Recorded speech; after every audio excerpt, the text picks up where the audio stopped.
Hey everyone, this is Chance. While doing research for this project, I came across a really cool website to do research on. It's called Practical Cryptography, and it has different cryptographic hashes and different ways to secure your information.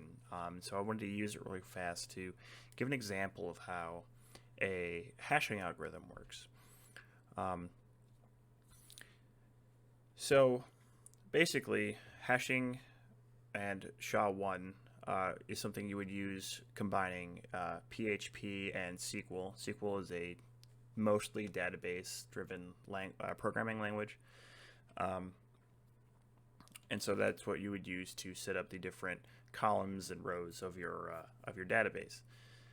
And so when you're creating your account for, let's say Facebook, and you use a really good, strong password. Facebook, being the company that they are, is going to pass it through a hashing algorithm. And so this is what would happen. So I love puppies 1, mixed of capitals and then a number and then a special character. We run it through the SHA1, and this is what happens to it. We end up with this bunch of random letters and numbers,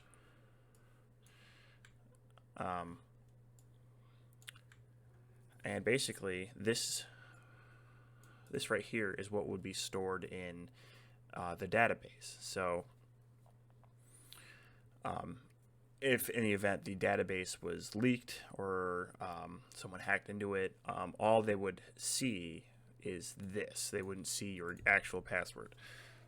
So unless they went in and actually cracked the hash, they wouldn't be able to log into your account.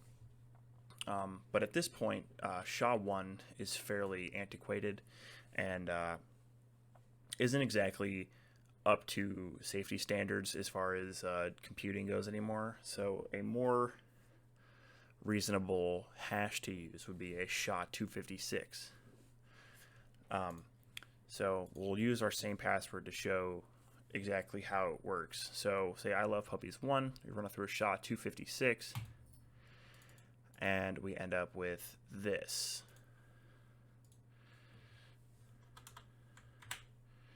So much longer, much more difficult to break. So that is a SHA256. So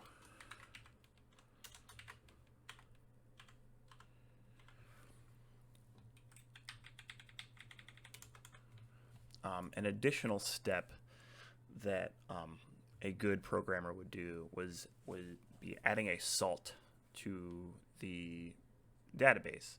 So basically what that means is you add a plain text word to the end of your password as it gets entered into the database or as it gets passed through the hashing algorithm, and it changes how the database or the password is saved.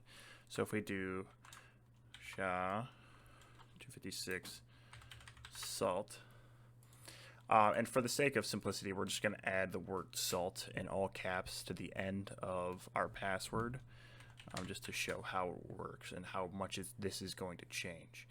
So we run it back through the algorithm.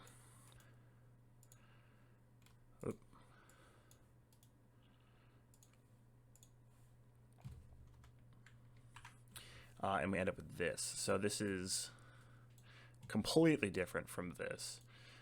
It's saved in a 64-digit hexadecimal number. This is just a simple hexadecimal number. So thanks for watching. I hope that made sense.